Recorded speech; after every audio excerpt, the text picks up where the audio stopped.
Welcome to Halloween on ozpinions, place for me to talk about my favorite genre of movies and television, horror.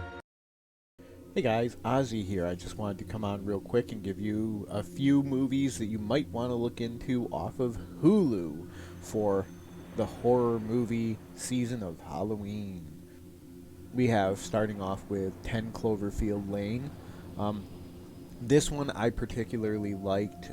It's kind of a almost a sequel, but not really a sequel to Cloverfield. It takes place in the shared universe, but we don't really see the Clover monster or anything like that. But this is very good. In my opinion, one of John Goodman's best performances in a horror movie. I thought it was terrific. Obviously, here we have the Alien movies. Obviously, these movies are pretty much essential to anyone who is a sci-fi horror fan. The original came out way back in the 1970s with Sigourney Weaver and has become a classic. And Sigourney became one of the first major female protagonists through these movies, so definitely worth a watch. If you're into horror comedies, Beetlejuice is the way to go. I have seen this movie I don't know how many times and plan on watching it again. In fact, I'll probably be watching it today because I haven't watched it in a while. I just love it. Michael Keaton as Beetlejuice, just zany, wacky, crazy, and just the right amount of scary for kids. Be careful, there is a little coarse language, but overall, a terrific movie. Now we come to a movie that is mixture of horror and superhero, Brightburn.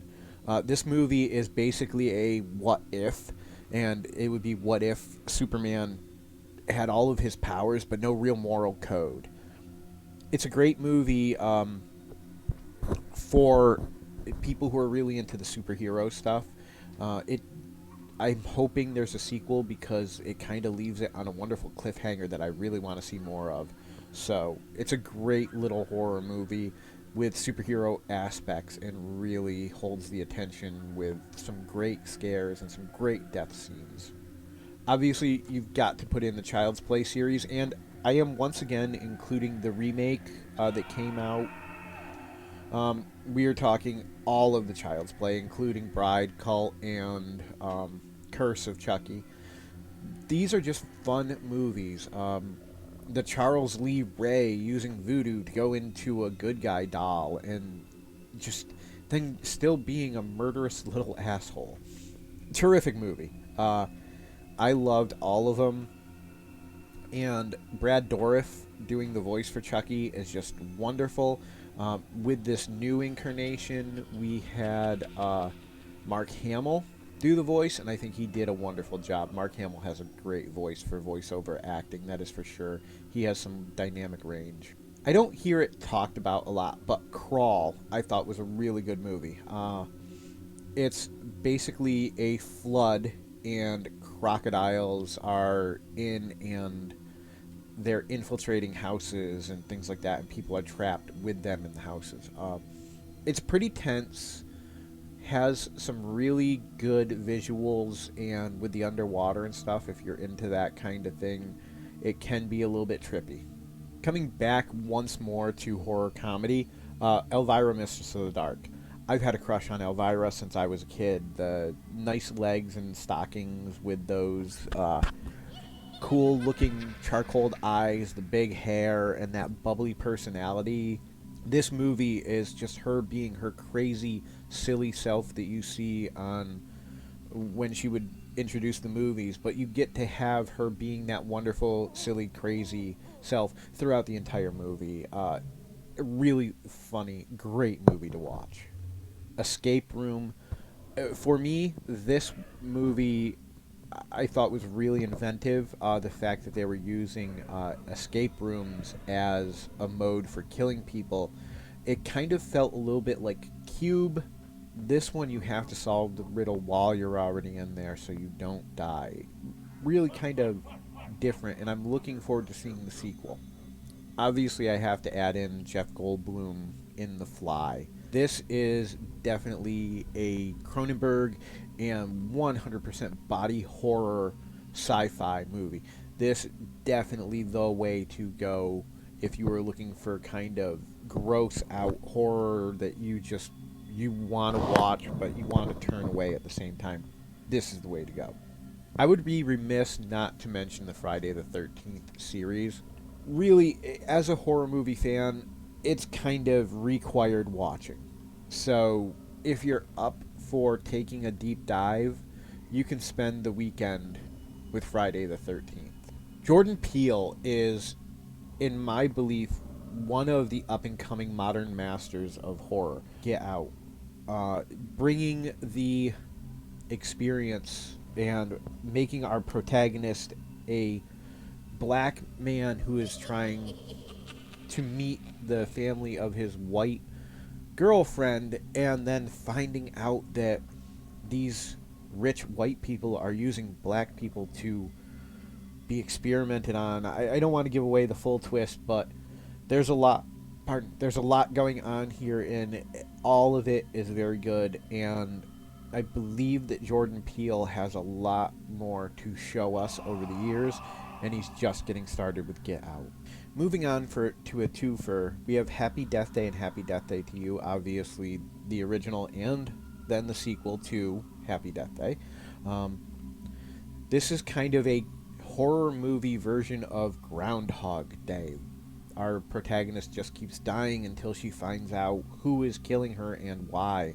And then we believe everything is over at the end until we get to Happy Death Day 2 and things start over once more.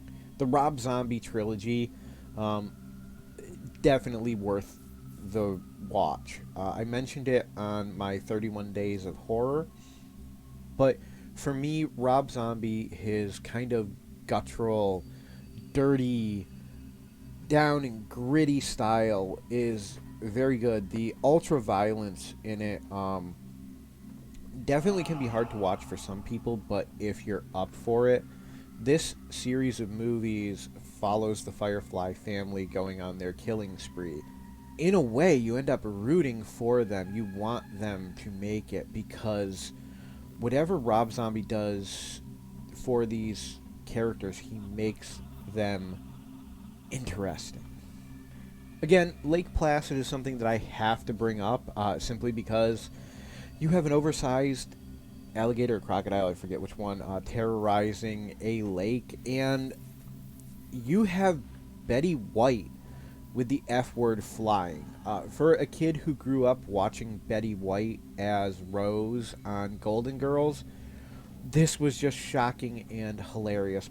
Betty White is so funny to begin with, and then to have this giant crocodile or alligator going around and eating people up, it's got the right amount of horror with just that right amount of wry comedy to just keep you on your toes.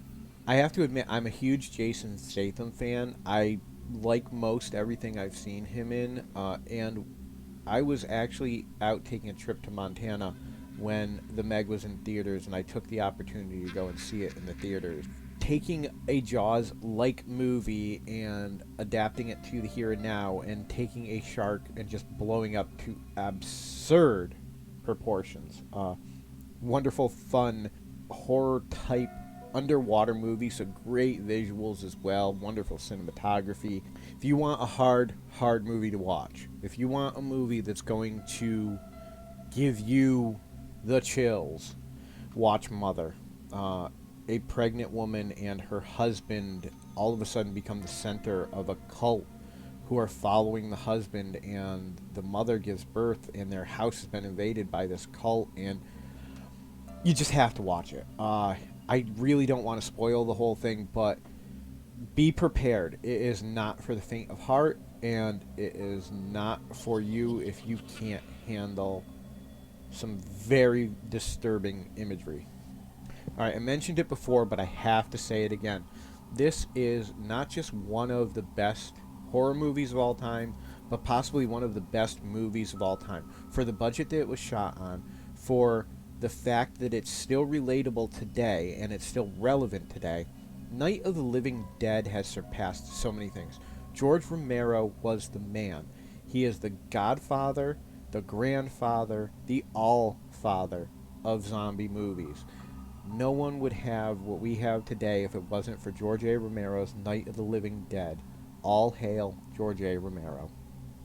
Okay, I personally like Jeffrey Dean Morgan, and I watched The Possession. It's Jeffrey Dean Morgan ends up giving his daughter a Dybbuk box, which houses an evil spirit, and she ends up getting possessed by it. So if you guys like Jeffrey Dean Morgan as an actor and want to see him in more, give Possession a shot. It really is worth that. I believe it's 90-minute. Okay, I'm probably going to take a lot of flack for this, but the Resident Evil movies, whether you're a fan of the games or not, the movies were just fun. It's video game violence, blood and guts and zombies, and just it's one of those movies you don't have to really think to watch. There's not a lot going on. It's violence and blood and zombies for the sake of violence and blood and zombies. It's just a fun movie to watch. Just don't think too much about it. The Saw franchise, and I am including both Spiral from the Book of Saw and Jigsaw. I've seen them all. And it is kind of classified as torture porn, but the original Saw, the idea behind it, the whole thing of people being trapped and having to find their way out, it's just something that I like to watch. And the way that they mess with the time frame within the movies, typically that makes me want to watch more. It's a very good series in my opinion. Again, going back to horror comedy, we have to speak of Shaun of the Dead. A zombie movie mixed with a buddy comedy, mixed with a romance. Awesome job that was done with this movie, and Simon Pegg just does a wonderful job playing the part. I really liked this entire thing. I've watched it I don't even know how many times. And the way he walks around the day after and is completely oblivious to everything going on around him just totally speaks to what you currently see going on in the world. So even though it's a little bit older now, it's definitely still relevant. A lot of people love Johnny Depp as an actor. I'm one of them. Sleepy Hollow, I thought, was a wonderful movie. You not just had Johnny Depp, you had Christopher Walken and Christina Ricci dealing with the aftermath of the colonial fighting and everything here in the States. A wonderful period piece that has some really great horror aspects to it and kind of takes the whole Sleepy Hollow story and makes it its own. We obviously have to have an anthology on here. I'm a big anthology person, and Southbound for me was definitely a surprise when I watched it. It wasn't what I was expecting, but the way the stories tie together from what you see at the very beginning for the overarching story and how they make sure that that ties into the entire thing, it's amazing the amount of thought that was put into the anthology movies and the Easter eggs that are put into each piece of the anthology so it ties into the larger scope. Terrifically crafted movie. Obviously, Tales from the Crypt is the way to go. And since I haven't seen Tales from the Crypt really streaming anywhere right now, the best way to catch up with them is Tales from the Crypt presents Bordello of Blood and Tales from the Crypt Demon Knight, which are both available right now on Hulu. You just get to see the Crypt Keeper back again, and then in Bordello of Blood, you get vampire hookers. Demon Knight, you get demons. How can you go wrong? The Thing. John Carpenter banged it out of the park with this. Wonderful movie, and to this day it's debated whether McCready was infected or not, whether he knew if his companion was infected or not. It's just terrific terrific effects, some of the best creature effects, and most of it being practical, just made this a wonderful movie. Again, we come back to Jordan Peele with Us. This one, we have doppelgangers who seem to come out of nowhere to attack a family. They come and they go to attack this family, and there's a much deeper reason why, and there's a lot more going on, and you get to see it unfold throughout this night. And the way that the story is told, just I've said it before and I'll say it again. Jordan Peele is what I believe is going to be possibly the next Romero, the next Craven, the next Hitchcock. Definitely his name is going to be synonymous with horror for a long time to come, in my opinion. Okay, I did an entire review on this on my Transcendent by Ozzy page. Willys Wonderland. I'm going to end it here. This is Nick Cage being his most Nick Cage without ever saying a damn word. How he did it, I don't know, but he expressed being the most Nick Cage I've ever seen without ever uttering a word. His character has no name throughout this. This is, if you're waiting for the Five Nights at Freddy movie, this is the Five Nights at Freddy movie before Five Nights at Freddy comes out. This is Chuck E. Cheese all messed up, on crack, and trying to kill people. It's just a fun watch. I've seen it twice and plan on watching it at least once more within the next couple of months. So in the past year, I've already seen it twice, and I'm going to be watching it again very soon. So guys, I hope you enjoyed this. Have a great one. Ozzy out. Go down and smash that thumbs up like button, and if you're not already, please subscribe. And if you did both those things, go down and click on that notification icon so you get notified anytime I upload new content. Guys, I hope you're enjoying this because I know I am, and I'll talk to you very soon. Ozzy out. Bye.